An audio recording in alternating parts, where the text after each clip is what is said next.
ਆਪਣੇ ਵਡੇਰਿਆਂ ਦੇ ਕੋਲੋਂ ਤੇ ਨਾਲੇ ਪਰਦੇਸੀ ਭਰਾਵਾਂ ਦੇ ਕੋਲੋਂ ਆ ਗੱਲ ਤੇ ਬਾਲੀ ਵਾਰੀ ਸੁਣੀ ਹੈਗੀ ਹੈ ਕਿ ਘਰ ਦੀ ਅੱਧੀ ਵੀ 1.25 ਲੱਖ ਹੁੰਦੀ ਹੈ, ਲੇਕਿਨ ਸਾਨੂੰ ਤਾਂ ਘਰ ਦੇ ਟਾਂਡਿਆਂ ਹੀ ਅੱਗੇ ਲਾ ਰੱਖਿਆ ਹੈ। ਲੈ ਵੀ ਸਜਣੋ ਤੇ ਬੇਲੀ ਉਹ ਕਹਾਣੀ ਅੱਜ ਫਿਰ ਸ਼ੁਰੂ ਹੁੰਦੀ ਉਹਨਾਂ ਟਾਂਡਿਆਂ ਦੇ ਉੱਤੋਂ ਜਿਹੜੇ ਪਿਛਲੇ ਦਿਨ ਆ ਕੇ ਇੱਥੇ ਆਪਾਂ ਸੱਟੇ ਆਣ। ਵਡੇਰੇ ਬੰਦਿਆਂ ਦੇ ਕੋਲੋਂ ਇਹ ਗੱਲ ਸੁਣੀ ਹੈ ਕਿ ਉਹ ਕੰਮ ਦੀ ਚਾਸੀ ਵੱਖਰੀ ਹੈ ਜਿਹੜਾ ਟਾਈਮ ਸਿਰ ਹੋ ਜਾਵੇ, ਤੇ ਇਸੇ ਗੱਲ ਨੂੰ ਮੱਦੇ ਨਜ਼ਰ ਰੱਖਦੇ ਹੋਇਆ ਮੈਂ ਇਹਨਾਂ ਨਿੱਕੇ ਨਿੱਕੇ ਬੇਲੀਆਂ ਨੂੰ ਲਿਆ ਆਦੇ ਨਾਲ ਤੇ ਸਵੇਰੇ ਪੋਹ ਫੁੱਟਣ ਤੋਂ ਪਹਿਲੇ ਆ ਟਾਂਡਿਆਂ ਨੂੰ ਬੰਨਿਆ ਤੇ ਇਹਨਾਂ ਨੂੰ ਸੱਟਣਾ ਸ਼ੁਰੂ ਕਰ ਦਿੱਤਾ।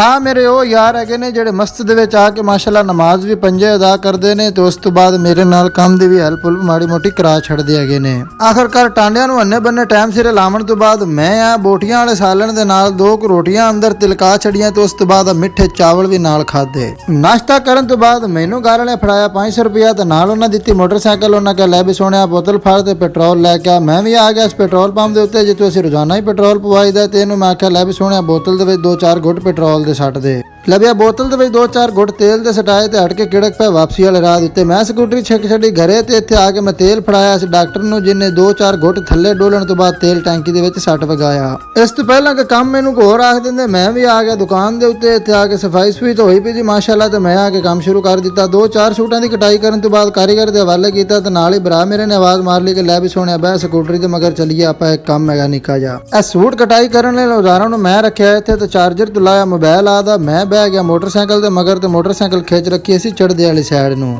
ਉਹ ਦੂਰ ਗਾਵਾਂ ਚਰਦਿਆਂ ਵੇਖਦਿਆਂ ਵਿਖਾਉਂਦਿਆਂ ਤੇ ਨਾਲ ਆ ਪਿੰਡ ਦੇ ਵਿੱਚ ਇੱਕ ਪੁਰਾਣਾ ਜਿਹਾ ਟਰੱਕ ਮੁੜਦਿਆਂ ਵੇਖਦੇ ਹੋਇਆ ਐਸ ਗੱਦੇ ਰੇੜੀ ਦੇ ਕੋਲੋਂ ਲੰਘਦਿਆਂ ਲਗਾਉਂਦਿਆਂ ਅਸੀਂ ਪਹੁੰਚ ਗਏ ਇਸ ਚਾਚੇ ਦੇ ਕੋਲ ਜਿੱਥੋਂ ਆ ਕੇ ਅਸਾਂ ਸਮੋਸੇ ਲੈਣੇ ਸੀ। ਗਰਮੀ ਵੀ ਬਹੁਤ ਡਾਢੀ ਕਿਸਮ ਦੀ ਪੈਂਦੀ ਹੈ, ਲੇਕਿਨ ਮਹਿਮਾਨਾਂ ਨੇ ਫਰਮਾਇਸ਼ ਕਰ ਛੱਡੀ ਹੈ ਕਿ ਅਸਾਂ ਸਮੋਸੇ ਖਾਣੇ ਨੇ, ਤੇ ਅਸੀਂ ਆ ਗਏ ਇੱਥੇ ਚੌਥੀ ਪੁਲੀ ਦੇ ਉੱਤੇ ਜਿੱਥੋਂ ਆ ਕੇ ਸਮੋਸਿਆਂ ਦਾ ਆਰਡਰ ਕੀਤਾ ਇਸ ਚਾਚੇ ਨੂੰ, ਤੇ ਨਾਲ ਹੀ ਚਾਚਾ ਸਮੋਸੇ ਪੈਕ ਕਰਨ ਲੱਗ ਪਿਆ।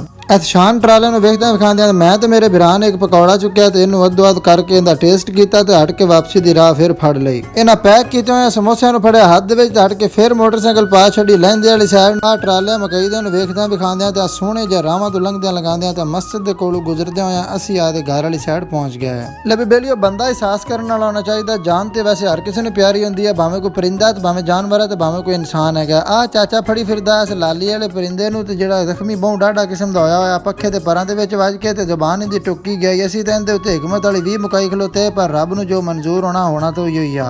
ਵਡੇਰਿਆਂ ਦੇ ਕੋਲੋਂ ਕਾਫੀ ਦਫਾ ਮਿਸਾਲ ਸੁਣ ਚੁੱਕੇ ਹਾਂ ਕਿ ਵਧੀ ਤੇ ਦਾਰੂ ਹਜ਼ਾਰਾਂ ਤੇ ਘਟੀ ਹੈ ਕਿ ਕਿਸੇ ਦਾ ਵੀ ਜ਼ੋਰ ਕੋਈ ਨਹੀਂ ਚੱਲਦਾ। ਜੇ ਵਧੀ ਹੋਵੇ ਤਾਂ ਫਿਰ ਤੇ ਸ਼ਿਫਾ ਸਵਾਦ ਦੀ ਪੁੜੀ ਤੋਂ ਵੀ ਮਿਲ ਜਾਂਦੀ, ਜੇ ਘਟੀ ਹੋਵੇ ਤਾਂ ਫਿਰ MBBS ਕੋਈ ਡਾਕਟਰ ਤਬੀਬ ਹਕੀਮ ਸਾਰੇ ਹੀ ਫੇਲ ਹੋ ਜਾਂਦੇ ਨੇ। ਅਸੀਂ ਤਾਂ ਆਪ ਨੂੰ ਫੁੱਲ ਕੋਸ਼ਿਸ਼ ਕਰਦੇ ਪਏ। ਮੈਂ ਵੀ ਇਹਦੇ ਮੂੰਹ ਦੇ ਵਿੱਚ ਪਾਣੀ ਪਾਉਂਦਾ ਪਿਆ ਤੇ ਚਾਚਾ ਵੀ ਹਕਮਤ ਦੇ ਤਮਾਮ ਤਰ ਦਰਵਾਜ਼ੇ ਖੋਲ ਕੇ ਫਸਟ ਏਡ ਦੇ ਰਿਹਾ ਸੀ, ਲੇਕਿਨ ਰੱਬ ਦੇ ਵੱਲੋਂ ਜੋ ਮਨਜ਼ੂਰ ਹੋਣਾ ਤਾਂ ਫਿਰ ਉਹ ਹੀ ਹੈਗਾ ਸੀ। ਆਖਰਕਾਰ 5-7 ਮਿੰਟ ਬਹੁਤ ਡਾਢੀ ਕਿਸਮ ਦੀ ਤਕਲੀਫ ਦੇ ਨਾਲ ਇਸ ਦਾਰੇ ਫਾਨੀ ਦੇ ਉੱਤੇ ਜ਼ਿੰਦਾ ਰਹਿਣ ਤੋਂ ਬਾਅਦ ਚੱਲ ਵਸੀ ਅਗਲੇ ਜਹਾਨ ਦੇ ਵਿੱਚ। ਤਾਂ ਨਾਲ ਹੀ ਵਲੌਗ ਦਾ ਵੀ ਇੱਥੇ ਐਂਡ ਕਰਦੇ ਹਾਂ। ਕਮੈਂਟ ਸੈਕਸ਼ਨ ਦੇ ਵਿੱਚ ਤੁਸੀਂ ਜ਼ਰੂਰ ਦੱਸਿਆ ਜੇ ਕਿ ਅੱਜ ਦਾ ਵਲੌਗ ਕਿਵੇਂ ਲੱਗਿਆ ਤੇ ਕਿੱਥੋਂ ਮੇਰੀ ਵੀਡੀਓ ਨੂੰ ਵੇਖ ਰਹੇ ਹੋ, ਕਿੱਥੋਂ ਮੇਰੀ ਵੀਡੀਓ ਨੂੰ ਲਾਈਕ ਤੇ ਸਪੋਰਟ ਕਰਦੇ ਪਿਓ। ਕਮੈਂਟ ਸੈਕਸ਼ਨ ਦੇ ਵਿੱਚ ਤੁਹਾਡਾ ਇੰਤਜ਼ਾਰ ਕਰਦਾ ਪਿਆ। ਮਿਲਦੇ ਹਾਂ ਅਗਲੀ ਵੀਡੀਓ ਦੇ ਵਿੱਚ। ਅੱਲਾ ਹਾਫਿਜ਼।